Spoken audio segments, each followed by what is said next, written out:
The Galactic Council chamber floated in orbit above Epsilon Prime, a neutral world chosen specifically because no single species could claim it as home territory. Inside the massive station, representatives from 47 different alien civilizations gathered in the circular assembly hall. The air recyclers worked overtime to accommodate so many different atmospheric requirements, creating a faint hum that never quite disappeared. Ambassador Lisa Grant stood at the human delegation platform, her hands gripped tight on the metal railing in front of her.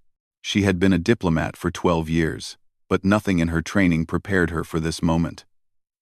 Across the chamber, High Magistrate Vorath clicked his mandibles together in what the Kryn considered a smile. The insectoid alien's 4 eyes gleamed with what Lisa recognized as satisfaction. The Kryn Empire has been more than patient with humanity, Vorath announced, his translator converting his clicking speech into words the chamber could understand. You have occupied the Outer Rim colonies for 15 years. These systems belong to the Kryn by ancient right. We demand their immediate return. Lisa took a slow breath. The colonies you claim were uninhabited when our survey ships arrived. We found no markers, no settlements, no indication of prior ownership. Under Galactic Council law, uninhabited systems are open to settlement. Vorath's mandibles clacked louder, a sound of derision. Uninhabited because we chose not to waste resources on worthless rocks. But they fall within traditional Kryn territory. Your species is new here, human. You do not understand how things work. From another platform, Fleet Admiral Zektar of the Draxian Confederation leaned forward. The reptilian commander was known throughout the galaxy as a careful observer of military matters. The human claims are technically valid under current law, he said slowly. Though I agree their position is unwise. Unwise indeed, Vorath agreed.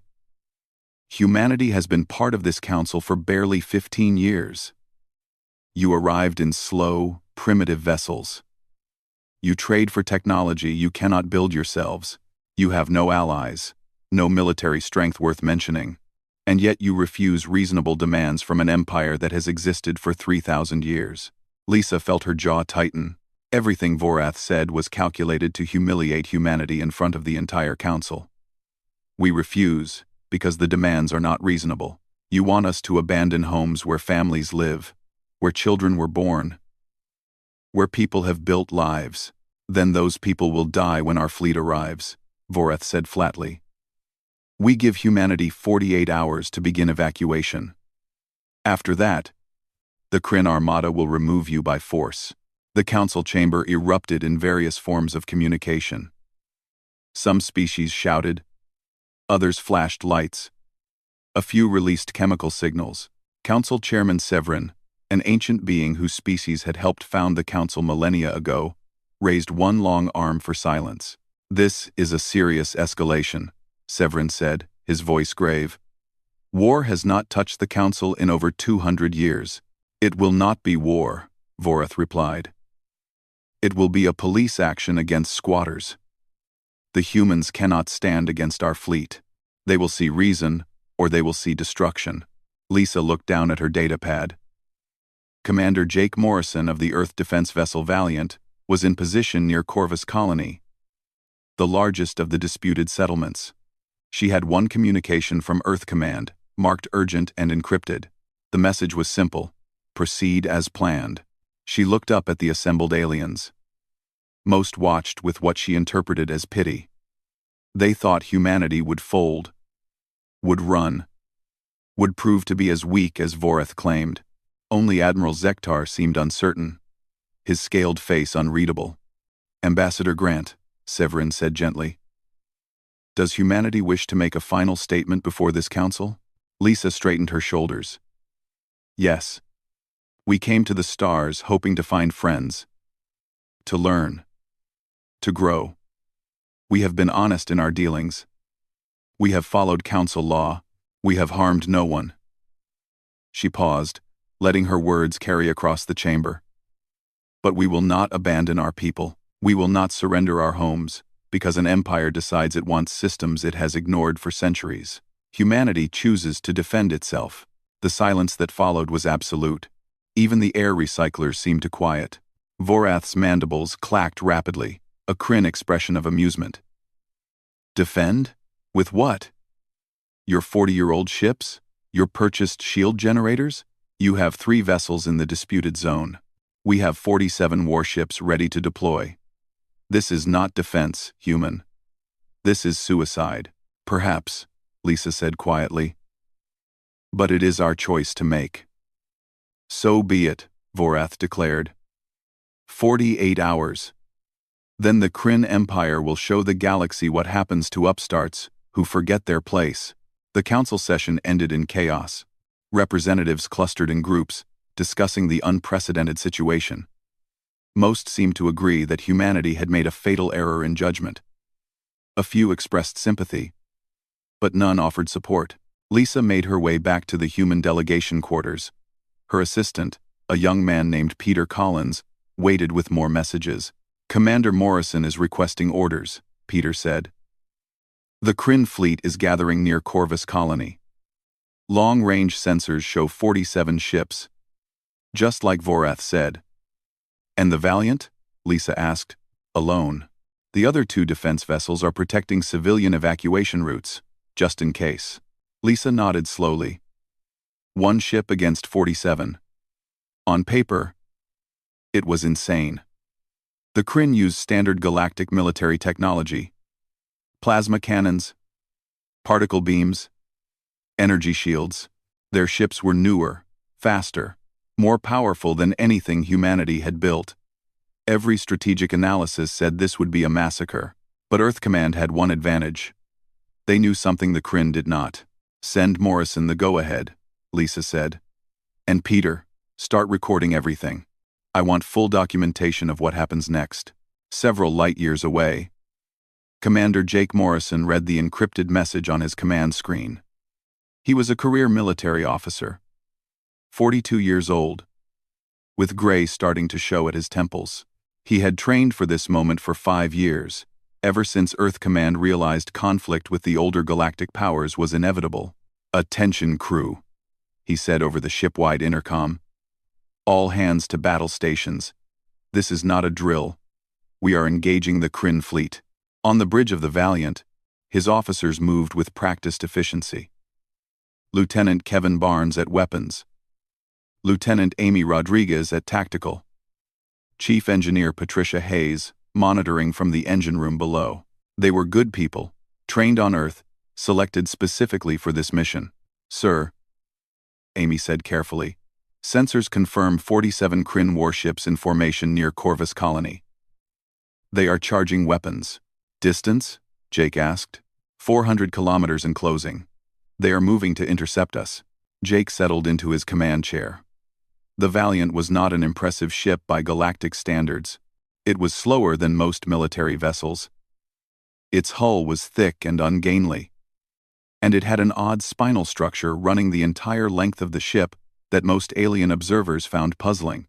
But Jake knew what that structure held. And in a few minutes, so would the entire galaxy. Take us in, he ordered. Standard approach. No evasive maneuvers. I want them confident. Har. The Valiant moved forward into the darkness, toward the waiting Kryn armada. Across the galaxy, on 1,000 different worlds, observers watched the sensor feeds and shook their heads. The humans were brave, they thought. But bravery would not save them. They had no idea how wrong they were. The bridge of the Valiant was quiet, except for the steady beep of sensors and the low hum of the reactor. Commander Jake Morrison watched the main display as the Kryn fleet grew larger on the screen. 47 ships in a standard battle formation, their hulls gleaming under the light of the nearby star. Distance to lead ship? Jake asked. 350 kilometers, Amy Rodriguez reported from tactical. They are holding position. Weapons are hot but not firing. They want us closer, Lieutenant Kevin Barnes said from the weapons station. Standard Kryn doctrine. Let the enemy enter optimal range, then overwhelm them with concentrated fire. Jake nodded. How long until the railgun is ready? Kevin checked his displays. Capacitor banks at 70% charge. We need another 3 minutes for full power. Take your time, Jake said calmly. We only get one shot at this. In the engine room, Chief Engineer Patricia Hayes monitored power distribution across dozens of screens. The reactor was running at maximum safe output, feeding energy into systems that most galactic engineers would not recognize. She had helped design some of those systems herself, back when humanity realized their technology would never match the established powers. "Captain," Patricia's voice came through the intercom. "Reactor output is steady at 98%. Magnetic coils are aligned and holding. We are good for firing when ready." "Acknowledged," Jake replied. He looked at Kevin. "Explain it to me one more time. I want to make sure we all understand what we are about to do." Kevin turned in his chair. The weapons officer was young, only 28. But he had studied physics at the best universities on Earth before joining the military. The galaxy uses energy weapons because they are efficient and powerful.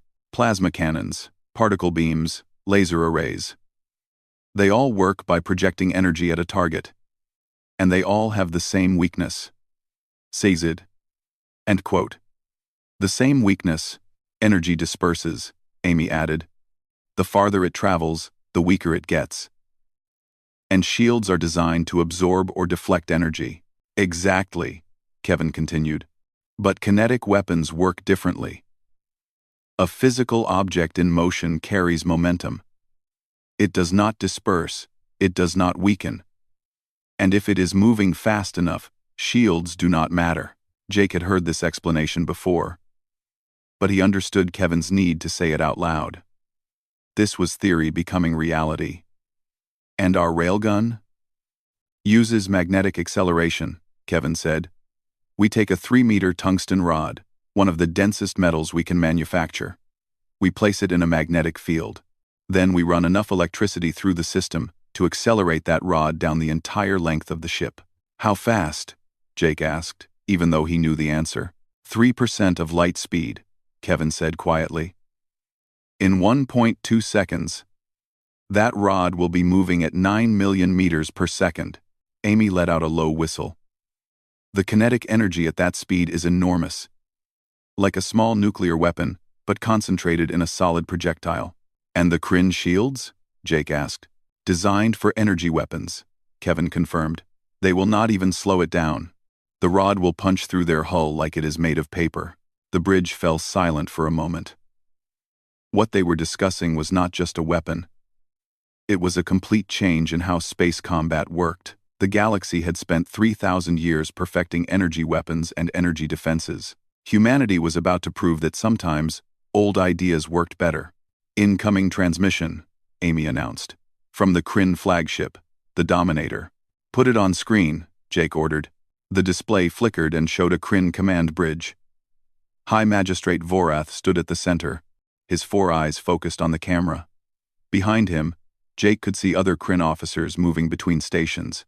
"Human vessel Valiant," Vorath said, his translator making his voice sound flat and mechanical. "You are alone and outnumbered. This is your final chance to retreat. Leave this system and return to Earth. Tell your government to accept our terms." Jake stood up from his command chair. "This is Commander Jake Morrison. The Outer Rim colonies are sovereign human territory under Galactic Council law. We will not abandon them." Vorath's mandibles clacked rapidly. "Then you will die for them. One ship cannot defeat a fleet. This is not bravery, Commander. This is stupidity." "Maybe," Jake said. "Or maybe you should have asked why we only sent one ship." For the first time, Vorath seemed uncertain. His mandibles stopped moving. "What do you mean?" Jake smiled grimly. "You are about to find out. Final warning. Vorath, order your fleet to stand down and withdraw. If you do not, we will open fire." Vorath's uncertainty vanished, replaced by anger. "You threaten us? You dare threaten the Kryn Empire with one primitive vessel? Open fire! Destroy them." The transmission cut off. On the tactical display, 47 Kryn ships lit up as their weapons charged. "Here they come," Amy said. "Plasma cannons, particle beams, the works. Impact in 5 seconds. Shields to maximum," Jake ordered. sitting back down. Let them take their shot. The Valiant's shields were not impressive by galactic standards. They were purchased technology, licensed from the Draxian Confederation 5 years ago. But they were designed to stop energy weapons, and that was exactly what they did. Green plasma bolts and blue particle beams streaked across space and slammed into the Valiant's shields. The bridge lights flickered as the shield generators absorbed the impact. Alarms beeped warnings about power drain, but the shields held. Shields at 60%, Amy reported. No damage to the hull. They hit us with everything they had. Jake nodded. They are confused now. Wondering why we are still here. Wondering what they missed.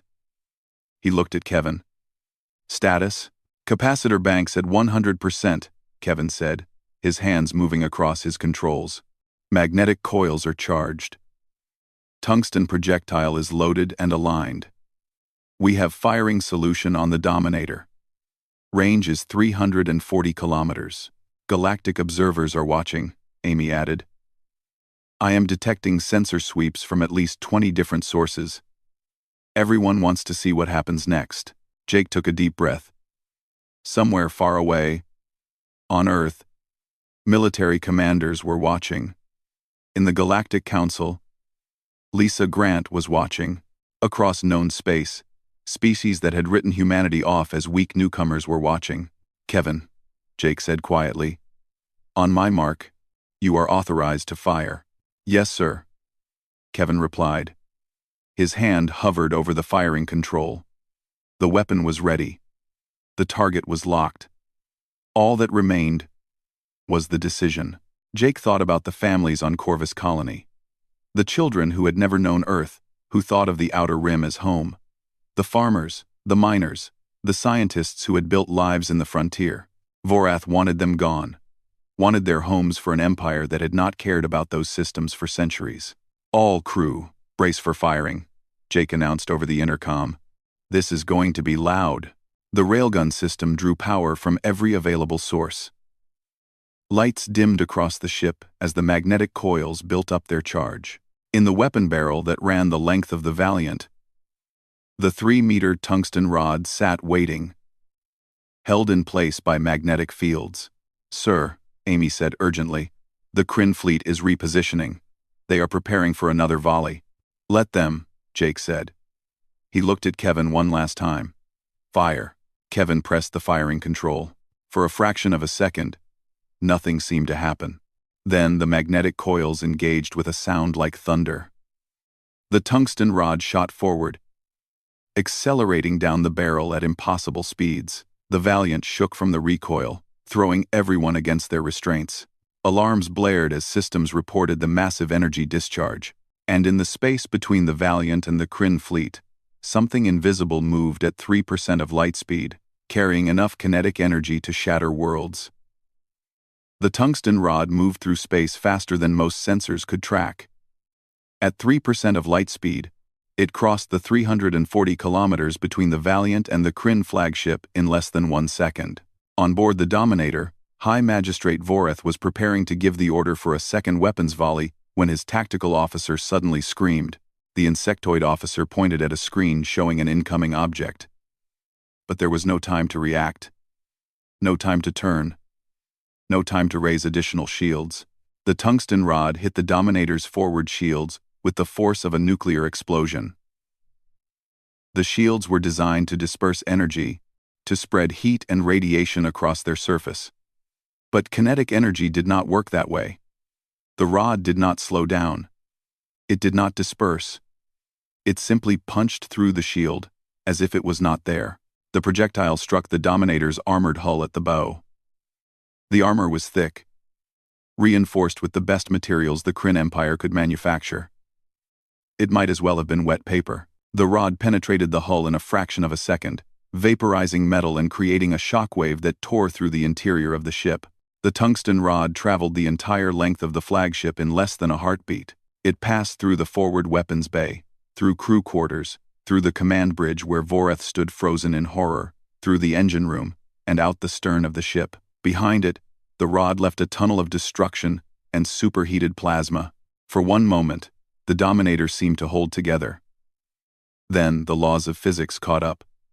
The shockwave from the rod's passage had fractured every structural support in the ship. The reactor, damaged by the impact, lost containment.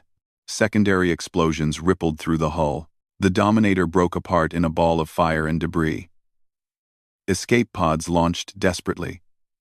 But most of the crew never had time to reach them. The flagship of the Kryn Empire died in less than 4 seconds from the moment of impact. But the tungsten rod was not finished. It had lost some velocity passing through the Dominator, but it was still moving at millions of meters per second, and directly behind the destroyed flagship, in standard fleet formation, was another Kryn warship. The cruiser Retribution had no warning. Its sensors were still trying to understand what had happened to the flagship when the rod struck its port side. This time the projectile hit at an angle, tearing through the ship's midsection. The cruiser did not explode like the Dominator. Instead, it simply broke in half, its 2 sections tumbling away from each other in a shower of escaping atmosphere and debris. The tungsten rod finally began to slow. It had passed through 2 capital ships and traveled over 600 kilometers. Ahead of it lay empty space and, in the distance, a large asteroid. The rod struck the asteroid with its remaining energy. The impact shattered the rock into thousands of pieces, creating a new debris field that would orbit the local star for centuries. On the bridge of the Valiant, silence reigned. The crew stared at their displays, watching the sensor data that showed 2 Kryn ships simply ceasing to exist. "Direct hit," Kevin Barnes said, his voice barely above a whisper. "The Dominator is gone. The Retribution is gone." The rod continued through and destroyed an asteroid 3,000 kilometers away. Amy Rodriguez checked her tactical screen. "The Kryn fleet is breaking formation. Multiple ships are turning away. I am reading what looks like panic on their communications channels." Commander Jake Morrison let out a breath he had not realized he was holding. They had tested the railgun against targets, run simulations, done every calculation possible, but this was the first time they had fired at a living target, at ships with crews, at an enemy that thought humanity was weak. "Time to recharge?" Jake asked. 8 minutes, Kevin replied. "The capacitor banks need to cool and rebuild charge. We could push it to 6 minutes, but we risk damaging the coils." "We will not need to," Jake said. He stood up and walked to the communications station. "Open a channel to the Kryn fleet. All ships, wide broadcast."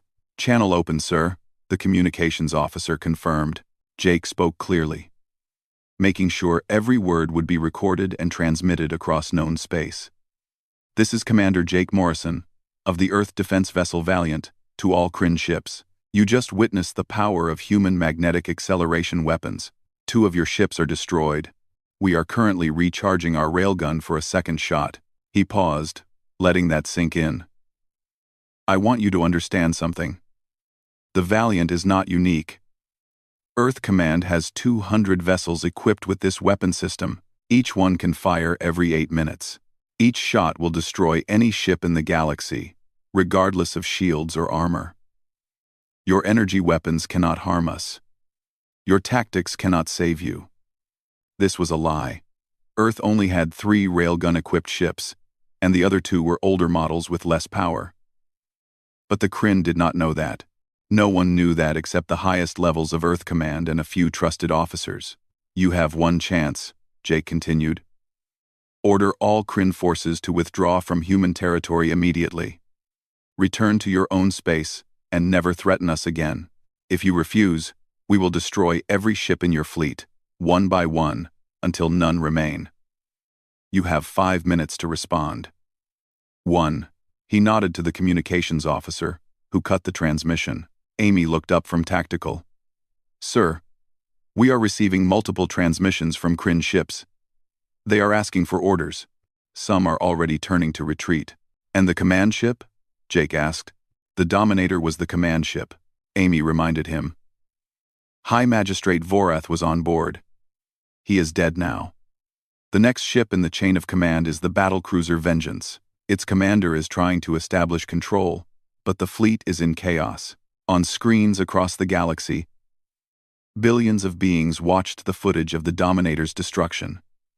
The images were being replayed over and over, analyzed frame by frame. Military experts tried to explain what they were seeing. Scientists argued about the physics involved. Political leaders wondered what this meant for the balance of power.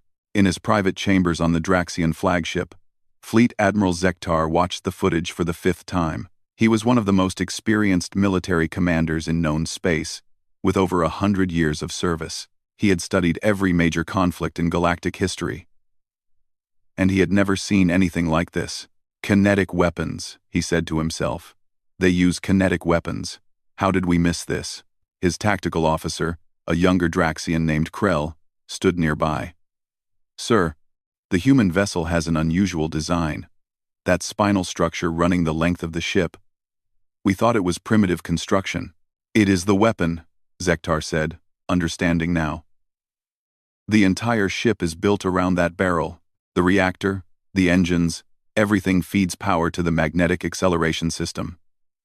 He shook his head slowly. Simple physics. Elegant. Devastating. Should we warn the council? Krell asked. They already know, Zektar replied. This footage is being broadcast everywhere. By tomorrow, every species in the galaxy will be reassessing humanity's threat level. Back near Corvus Colony, the Kryn fleet struggled to reorganize. The new commander, Captain Torval of the Vengeance, tried to rally his ships. But fear had taken hold. His crews had watched 2 capital ships die in seconds. They had heard the human claim of 200 such vessels. True or not, no one wanted to test it. Commander Morrison, a transmission came in. This is Captain Torval of the Kryn Vengeance. We are withdrawing from the disputed zone. All Kryn forces will leave human space. Jake nodded to himself. Confirmed, Captain. You have made a wise decision. But understand this. If any Kryn ship enters human territory again, we will fire without warning. Is that clear? Very clear, Torval replied, his voice heavy with defeat. One by one, the Kryn ships turned and began moving away from Corvus Colony. Their weapons powered down. Their shields dropped to standby. In less than 10 minutes, the fleet that had threatened to destroy human settlements was in full retreat. On the bridge of the Valiant, the crew watched them go in silence. They had won, but the cost of victory was beginning to sink in. Thousands of Kryn had died on those 2 ships. Lives ended in seconds because of a weapon humanity had created. Sir, Amy said quietly, we are receiving a transmission from Ambassador Grant on Epsilon Prime. The Galactic Council is convening an emergency session. They are demanding an explanation. End quote. Jake sat back down in his command chair. The battle was over. But the real challenge was just beginning. The galaxy had seen what human weapons could do. Now humanity had to convince everyone that they would use that power responsibly. Prepare a full report, Jake ordered. Include everything: sensor logs, weapon specifications, battle analysis. Earth Command wants full transparency on this. As the Kryn fleet disappeared into faster-than-light travel, Jake looked at the empty space where the Dominator had been. One shot had changed everything. The galaxy would never look at humanity the same way again. The Galactic Council chamber had never been so crowded. Every species that could attend had sent representatives. Those who could not attend physically had connected through holographic projectors. The usual careful protocols and formal procedures were abandoned. Everyone wanted to talk at once. Council Chairman Severin struck the resonance plate 3 times, calling for order. The ancient being's face showed stress that few had ever seen. This emergency session will address the incident at Corvus Colony. The floor recognizes the human delegation. Ambassador Lisa Grant walked to the central platform. She could feel thousands of eyes on her, both physical and mechanical. Some looked at her with fear, others with anger, a few with what might have been respect. 4 hours ago, Lisa began, the Kryn Empire attacked a human defense vessel without provocation. We responded with appropriate force. 2 Kryn ships were destroyed. The remaining fleet withdrew from human territory. The chamber erupted. A Kryn representative, speaking for what remained of their military command, shouted over the noise. You call that appropriate force? You destroyed our flagship! High Magistrate Vorath is dead! Thousands of Kryn died. They died because Vorath refused to seek peaceful resolution, Lisa replied, her voice hard. We offered multiple chances to withdraw. We warned him of the consequences. He chose war. But your weapons! A representative from the Talaxian Union stood up, his tentacles waving in agitation. You never told the Council about these weapons. You kept them secret. We kept our military capabilities confidential, Lisa corrected. Just as every species here does. When was the last time the Draxian Confederation shared its complete military specifications? Or the Kryn Empire? Or any of you? Silence fell. She was right, and everyone knew it. Representative Kayla Venn, spokesperson for the Galactic Scientific Community, activated her holographic display. I have analyzed the sensor data from the incident. What the humans used was a magnetic acceleration weapon. A railgun, they call it. The technology is not new. The physics involved have been understood for thousands of years. Then why do we not use such weapons? Someone called out. Kala's display showed simulations of the Dominator's destruction. Because we abandoned kinetic weapons millennia ago in favor of energy weapons. Plasma and particle beams are more efficient for most applications. But the humans have taken a basic concept and refined it to a devastating level. The simulation showed the tungsten rod accelerating down the Valiant's barrel. They achieved 3% of light speed. At that velocity, the kinetic energy is enormous. The rod they fired carried the equivalent explosive force of a small fusion bomb, but concentrated into a tiny point. Fleet Admiral Zektar stood from his platform. What Representative Kala is saying is that our entire military doctrine is suddenly obsolete. Our shields are designed for energy weapons.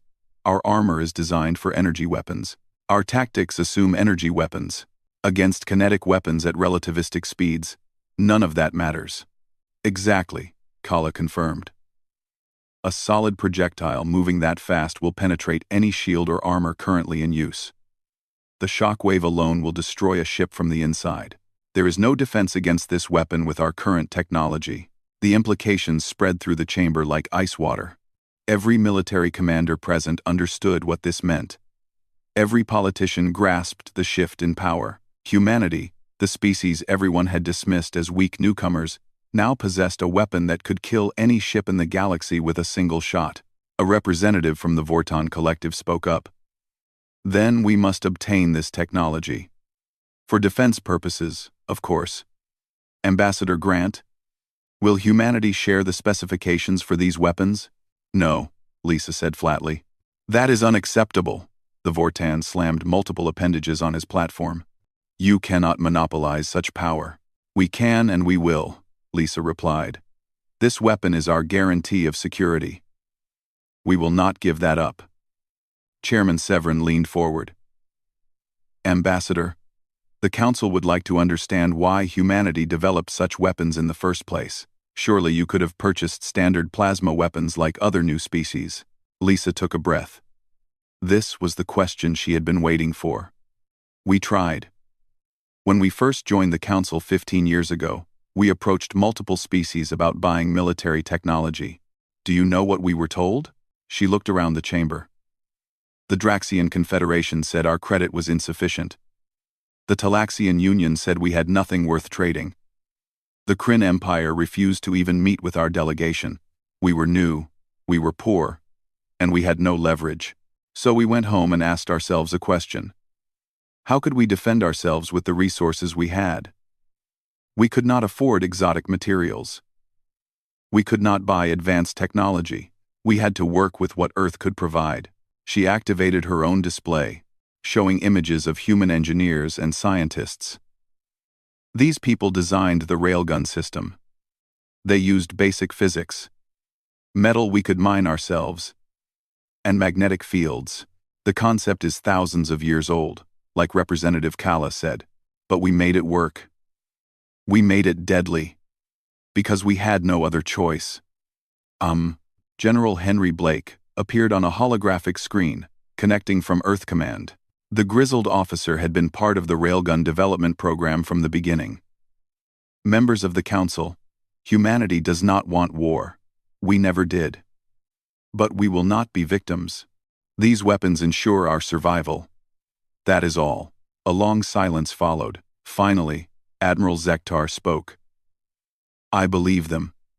This is a defensive deterrent, not a weapon of conquest. If humanity wanted to attack, they could have done so years ago without warning. But what stops them from attacking now? The Talaxian representative demanded. The same thing that stopped us from attacking you, Lisa said. Morality. Law. The desire for peace. We are not conquerors. We just want to be left alone to live our lives. A new transmission came through, marked urgent. The Kryn military command was broadcasting to the entire council. The officer on screen was Captain Torval, the same one who had ordered the retreat from Corvus Colony. On behalf of the Kryn Empire, Torval said, his voice formal, we hereby withdraw all territorial claims against human space. The Outer Rim colonies are recognized as sovereign human territory. We apologize for the conflict and seek peace. The chamber went silent. The Kryn Empire, one of the oldest and most powerful civilizations in the galaxy, had just apologized to humanity. It was unprecedented. More transmissions followed. The Morden hegemony offered a non-aggression pact.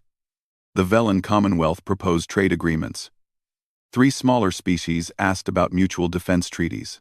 The shift in attitude was immediate and complete. Lisa watched it happen with mixed feelings. Respect earned through fear was not the same as respect earned through friendship. But it was better than being ignored or threatened. The Council must discuss regulation of these weapons, Chairman Severin announced. But I think we can all agree that the situation has changed. Humanity is clearly capable of defending itself. More than that, Admiral Zektar said. Commander Morrison proved that one well-trained crew with the right weapon can defeat a fleet. Every military academy in the galaxy will be studying this battle for years. Kala Ven brought up more data. My analysis shows that developing a similar weapon would take most species at least 10 to 15 years. The engineering challenges are significant. The power requirements are enormous. And even then, they would be starting from scratch, while humanity has been refining this technology for years. We could work together, Lisa suggested. Humanity is willing to share defensive technology in exchange for fair trade agreements and genuine alliance. Not selling weapons, but cooperating on defense research. Building mutual trust. It was a carefully calculated offer. Give something to prevent species from feeling threatened, but maintain the technological advantage. Several representatives nodded thoughtfully. The session continued for hours, but the core issue was settled. Humanity had proven its strength. The galaxy had to adapt to this new reality. The age of dismissing Earth as insignificant was over. As the council finally adjourned, Lisa returned to her quarters exhausted. Peter Collins waited with a summary of messages, offers of alliance, requests for meetings, and even a few threats from minor powers who felt threatened by humanity's rise. One more thing, Peter said hesitantly. We intercepted a transmission from the Galactic Rim. Someone out there heard about our weapons. The message was encrypted, but our analysts broke it. What did it say? Lisa asked.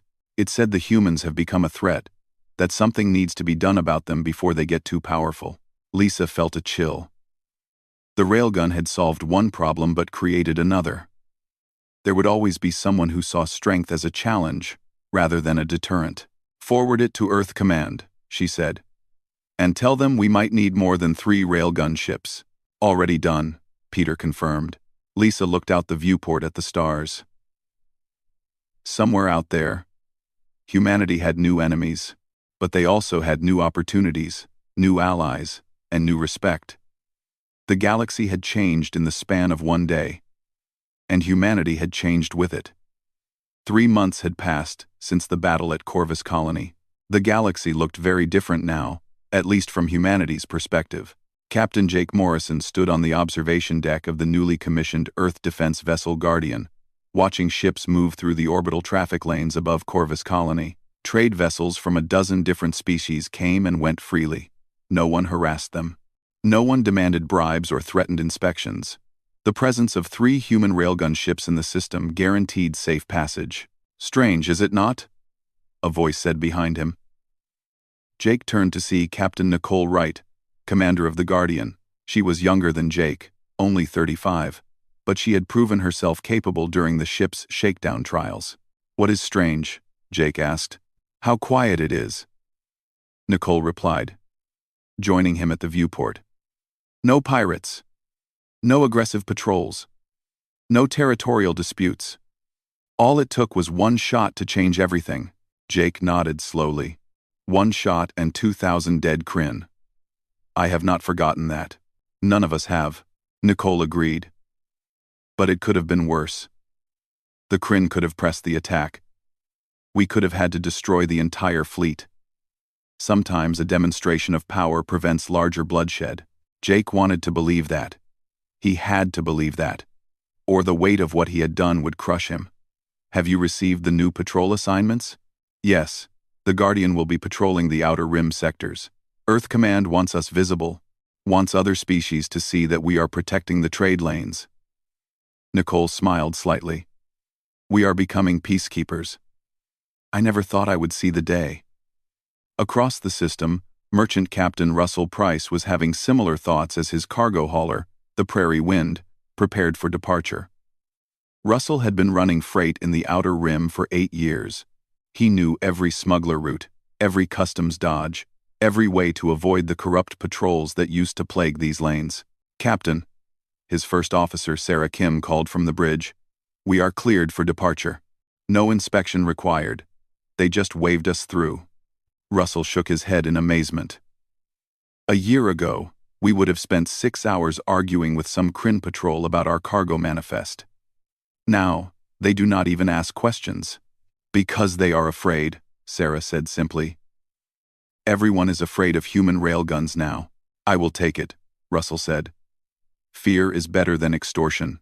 On Earth, General Henry Blake reviewed reports from military intelligence. The data showed a fundamental shift in how other species viewed humanity. Before the battle at Corvus Colony, Earth had ranked 42nd in estimated military power among Council species. Now they ranked 7th, and climbing. We have received 37 requests for mutual defense treaties, his aide, Colonel Frank Stone, reported. 17 offers of technology exchange. 9 proposals for joint military exercises, and 3 requests from species asking us to mediate their disputes. Mediate? Henry raised an eyebrow. Since when is humanity a neutral arbitrator? Since we proved we can destroy anyone who breaks the peace, Frank said.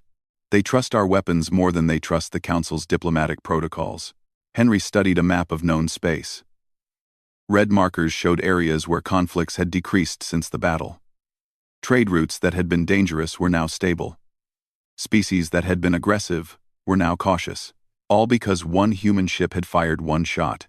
How many railgun ships do we actually have operational now? Henry asked, even though he knew the answer. 53, Frank confirmed. Production has accelerated. We are commissioning 5 new vessels every month. At this rate, we will have 200 ships within 2 years. Then the bluff Commander Morrison made will become truth. And the other species? Are any of them developing kinetic weapons? Several are trying, Frank said. The Draxian Confederation has the best program. Our intelligence suggests they might have a working prototype in 5 years. But they are starting from scratch. We have a 10-year head start in refinement and tactics. On the bridge of the Valiant, Lieutenant Kevin Barnes was training new weapons officers in railgun operation. Young men and women from Earth, eager to serve on the ships that had changed the galaxy. Kevin ran them through simulation after simulation, drilling the importance of precision and patience. Remember, Kevin told the class, you get 1 shot every 8 minutes. 1 shot to hit a target that might be moving at high speed, hundreds of kilometers away. You cannot afford to miss. You cannot afford to hesitate. When the captain gives the order, you fire and you make it count. One of the trainees, a young woman named Kelly Foster, raised her hand. Sir, have we ever missed? In combat? No, Kevin said. Because we only fire when we are certain. The railgun is not a weapon for suppressive fire or area saturation. It is a precision instrument. One shot, one kill. That is the doctrine. The trainees nodded seriously, understanding the weight of what they were learning. At the Galactic Council, Ambassador Lisa Grant sat in meetings that would have been unthinkable 4 months ago. Representatives from major powers actually listened when she spoke. Proposals from human delegates were taken seriously. Earth had gone from being ignored to being courted. The Velen Commonwealth has agreed to our trade terms, Peter Collins reported. They are offering preferential rates on medical technology in exchange for security guarantees along their border with the Kryn Empire. The Kryn are still unstable? Lisa asked. Very. The Empire has fragmented into 3 major factions. 2 of them have asked us for protection against the third. It is almost ironic. They threatened to destroy us, and now they want us to save them. Lisa considered this. What does Earth Command recommend? Limited support, Peter said.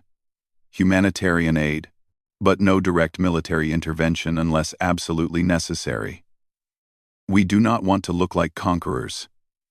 Quote, agreed. Make it clear that we will help civilians, but we will not take sides in their civil war. The months had brought changes beyond politics and military power. Human culture was spreading through the galaxy faster than ever before. Species that had ignored human art and music now consumed it eagerly. Universities across known space offered courses in human history and philosophy. Some species studied humanity, hoping to understand the thinking that produced such devastating weapons. Others simply found human perspectives refreshing after millennia of the same galactic viewpoints. On a space station orbiting the Draxian homeworld, Admiral Zektar met with Jake Morrison for a private dinner. The two had maintained contact since the battle, developing what might be called friendship. You changed warfare, Zektar said, pouring a drink from his personal supply. In one day, you made 3,000 years of military development obsolete. We adapted existing technology, Jake replied. Someone else would have thought of it eventually. We Cree.com, perhaps, Zektar allowed. But you did it first. And you did it better than anyone expected. That tungsten rod did not just destroy 2 ships, Commander. It destroyed assumptions. It shattered the idea that newer species must be weak. It proved that innovation matters more than age. Jake sipped his drink. How is your military adapting? Painfully, Zektar admitted. We are redesigning our shields, our armor, our tactics. Everything must be reconsidered. My officers ask me how to defend against a weapon that cannot be stopped. I tell them the same thing you would. Do not be where the weapon is aimed. Speed and unpredictability, Jake said. Do not give us a stable target. Igen. 71. Igen. 71. Jake said. Igen. Exactly. Which means fleet formations must change, ship designs must change, combat doctrine must change. Zektar shook his head. You have given every military academy in the galaxy a decade of work. They sat in comfortable silence for a moment. Then Zektar spoke again, his voice quieter. Do you regret it? The deaths on those ships? Jake set down his drink. Every day. I see their faces in my sleep sometimes. People I never met, who died because I gave an order. But I would do it again if I had to. Because the alternative was letting the Kryn destroy our colonies. Sometimes there are no good choices. Only necessary ones. That is the burden of command, Zektar said. The galaxy respects strength. But strength always costs something. Back on Earth, in a small town in the American Midwest, a ceremony was taking place. A memorial for the crew members who had died during the development of the Railgun program. 3 test-firing accidents over the years had claimed 14 lives. Their names were being carved into stone, alongside a quote chosen by General Blake. They gave their lives so humanity could defend itself. Patricia Hayes attended the ceremony. She had worked with many of the engineers whose names were on that stone, good people who had believed in the project. who had pushed the boundaries of what was possible, who had died making sure the weapon would work when it mattered. After the ceremony, she spoke with some of the families. Many of them asked the same question. Was it worth it? Patricia always gave the same answer. Your loved ones saved millions of lives. The Kryn would have killed everyone on our colonies if we could not defend them. Your family members are heroes, even if most of the galaxy will never know their names. It seemed to bring some comfort. Not much, but some. As the months continued, the new normal settled into place. Human ships patrolled trade lanes that had once been dangerous. Human diplomats negotiated treaties with species that had once ignored them. Human scientists collaborated with alien researchers on projects that benefited everyone. And always, in the background, the railgun ships were there. Silent, watchful, ready. Jake Morrison stood once more on the observation deck of the Guardian, watching Earth rise over the horizon. The blue planet looked peaceful from orbit, but Jake knew better. Humanity had changed. They had proven themselves capable of terrible destruction when threatened. The galaxy would not forget that. But they had also proven themselves willing to protect the weak, to trade fairly, to seek peace when possible. Maybe that mattered more in the long run. Captain, Nicole Wright called from the bridge, we have new orders. Earth Command wants us to escort a convoy of civilian ships through former Kryn space. Humanitarian supplies for refugees. Jake smiled slightly. Now we are guards for charity shipments. How times change. Is that a problem? Nicole asked. No, Jake said. It is perfect. Let the galaxy see that human strength is used to help, not to conquer. As the Guardian prepared to depart, Jake took one last look at Earth. One shot had shattered the old galactic order. One shot had proven humanity's worth. One shot had changed everything. But what came next would be determined by thousands of smaller choices. How humanity used its power. How they treated their neighbors. Whether they could be both strong and kind, both feared and respected. Jake Morrison did not know if humanity would succeed at that balance. But he knew they would try. And sometimes, trying was enough. The Guardian's engines activated, and the ship began moving away from Earth toward a galaxy that would never underestimate humanity again.